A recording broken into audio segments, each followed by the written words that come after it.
আসসালামু আলাইকুম, welcome back to my channel. Hello viewers, আমি আজকে এই ভিডিওতে আপনাদের জন্য নিয়ে এসেছি রুল 2 এর এক্সাম্পল। এর আগে অলরেডি আমি রুল 1 নিয়ে একটি ভিডিও মেক করেছি। যদি আপনারা রুল 1 এর ভিডিওটি না দেখে থাকেন তাহলে ওই ভিডিওটি দেখে আসতে পারেন এই ভিডিওর ডিসক্রিপশনে থাকা লিঙ্কে ক্লিক করে। আর হ্যাঁ, 21টি রুলসও দেওয়া আছে এই ভিডিওর ডিসক্রিপশনেই। এই 21টি রুলস স্পোকেন ইংলিশের জন্য ভেরি ভেরি ইম্পর্টেন্ট। আপনারা অবশ্যই নোট করে নিন একটু কষ্ট করে। তাহলে চলুন আমরা এখন রুল 2 এর এক্সাম্পলে চলে আসি।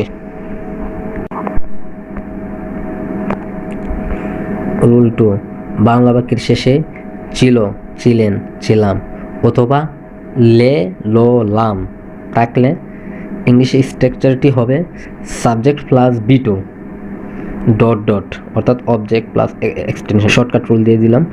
আর এখানে দেখেন ডিড দিয়ে আমরা কী করব? ডিড দিয়ে আমরা সেন্টেন্সকে নেগেটিভ করব এবং অ্যাফার্মেটিভ কোয়েশন করব। আর এখানে দেখেন আমি ডিডকে আবার এখানেই ছোটো করে মার্ক করে দিয়েছি, অর্থাৎ এখানে লেখা আছে কি ডিড বসিলে B1 বসে। কখন B1 বসবে?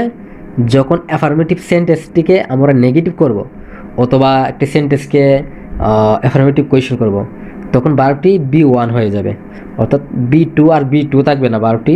তখন B2 না বসে তখন বারটি B1 বসবে। আর নিচে দেখেন আমরা নামবোধক করতে আরও সহজভাবে বোঝার জন্য আপনাদেরকে দিয়ে দিয়েছি আমি। নামবোধক করতে ডিড নট, ডিডেন্ট। ডিড নটের সংক্ষিপ্ত ফর্ম হলো ডিডেন্ট। আর প্রশ্নবোধক করতে ডিড বসে। ওকে, এখন আমি আপনাদেরকে একটি সাবজেক্ট এবং একটি ভার্ব দিয়ে অসংখ্য সেন্টেন্স তৈরি করে দেখাবো আপনাদের জন্য। ঠিক সেভাবে আপনারাও এনি সেন্টেন্স মেক করতে পারবেন এই রুলসগুলোর মাধ্যমে। আমি আজকে কোন ভার্বগুলি নেব দেখাই আপনাদেরকে। এই যে এই তিনটি ভার্ব নেব, হেল্প, টেক, টাচ। হেল্পের ফার্স্ট ফর্ম হলো কি হেল্পড, আর ফার্স্ট পার্টিসিপল হলো helped. Take B1, first form হলো টুক, আর ফার্স্ট পার্টিসিপল হলো টেকেন। টাচ হলো B1, আর টাচড হলো B2 ফার্স্ট ফর্ম, আর টাচড হলো ফার্স্ট পার্টিসিপল। আমি আজকে এই তিনটি ভার্ব দিয়েই আপনাদেরকে এক্সাম্পল দেব রুল 2 দিয়ে। তাহলে চলুন আমরা সেন্টেন্সে চলে যাই। 1, আপনি সাহায্য করলেন অথবা সাহায্য করেছিলেন, ইংলিশে হবে ইউ হেল্পড। দেখেন আমরা B2 বসিয়েছি, হেল্পড B2 বসছে। ঠিক একই সেন্টেন্সকে আমরা যখন নেগেটিভ করব, আপনি সাহায্য করলেন না অথবা আপনি সাহায্য করেছিলেন না, তখন সেন্টেন্সটা হবে কি ইউ ডিড নট হেল্প। দেখেন এখানে কিন্তু শুধু হেল্প বসছে, কেন জানেন? আপনারা এই রুলস, এই উপরের রুলসটি যখন এখানে উল্লেখ আছে কি যখন ডিড বসবে তখন B1 বসে, অর্থাৎ ডিড বসিলেই B1 বসবে, তখন ডিডই ফার্স্ট ইনডিফিনিট টেন্স ইন্ডিকেট করবে। সেন্টেন্স নাম্বার 3, আপনি কি সাহায্য করেছিলেন? Affirmative question, did you help. আপনি কি সাহায্য করেছিলেন না?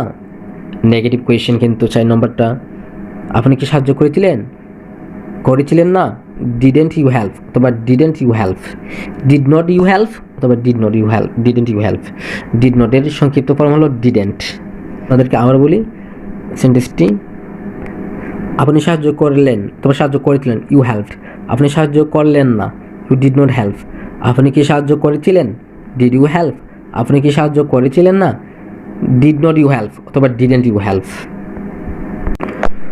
এখন আমি আরেকটি সাবজেক্ট এবং আরেকটি ভার্ব নিয়েছি। ঠিক সেভাবে আমার মতো আপনারাও একটি সাবজেক্ট এবং একটি ভার্ব নিয়ে এইভাবে প্র্যাকটিস করবেন। আমি যেভাবে আপনাদেরকে সিস্টেমগুলো দেখাচ্ছি। হ্যাঁ, এখানে আমি একটা জিনিস কি লিখছি, আমরা একটি গাড়ি নিয়েছিলাম অথবা আমরা একটি গাড়ি নিলাম। ওই টুক এ কার। টুক, টেকেন, এই টুক হলো B2। আমরা একটি গাড়ি নিয়েছিলাম না, we did not take a car. দেখেন সেন্টেন্সটি যখন নেগেটিভ হয়ে গেল, যখন ডিড বসার সাথে সাথেই বি টুটা বি ওয়ান হয়ে গেল। এখন 3 নম্বরটি কী হবে? আমরা কি একটা গাড়ি নিয়েছিলাম? Affirmative question, did we take a car? এখন নেগেটিভ কোয়েশন হবে আমরা কি একটি গাড়ি নিয়েছিলাম না, অথবা গাড়ি নিলাম না। Did not we take a car, অথবা didn't we take a car. এখন আমি আপনাদেরকে ডব্লিউএস কোয়েশন দিয়ে সেন্টেন্স তৈরি করে দেখাবো।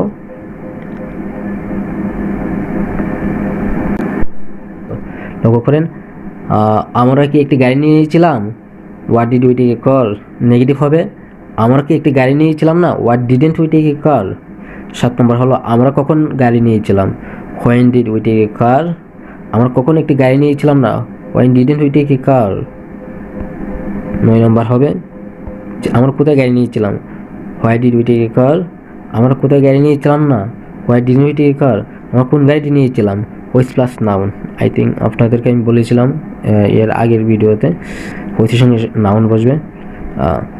Which car did we take, আমরা কোন গাড়িটি নিয়েছিলাম না। 12 নম্বর হবে আমরা কোন গাড়িটি নিয়েছিলাম না? Which car didn't we take. আমরা কেন গাড়ি নিয়েছিলাম? Why did we take a car. আমরা কেন গাড়িটি নিয়েছিলাম না? একটা why did we take a car. 15 নম্বর হবে আমরা কিভাবে একটা গাড়ি নিয়েছিলাম? How did we take a car. আমরা কিভাবে একটা গাড়ি নিয়েছিলাম না? How didn't we take a car. আমরা কে, দেখেন হু হলো সিঙ্গুলার, অর্থাৎ একজন ব্যক্তিকে বোঝায়। কে গাড়ি নিল অথবা নিয়েছিল? হু টুক এ কার। কে গাড়ি নিয়েছিল না? Who didn't take a car.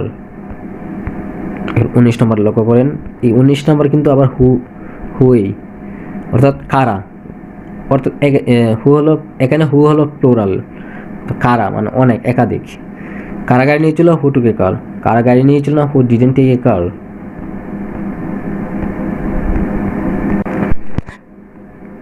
Hello viewers, হ্যাঁ আমি এখন আপনাদেরকে ঠিক যেভাবে 1 থেকে 20টি সেন্টেন্স তৈরি করে দেখালাম, ঠিক আপনারাও সেইভাবে ট্রাই করবেন, অবশ্যই ট্রাই করবেন।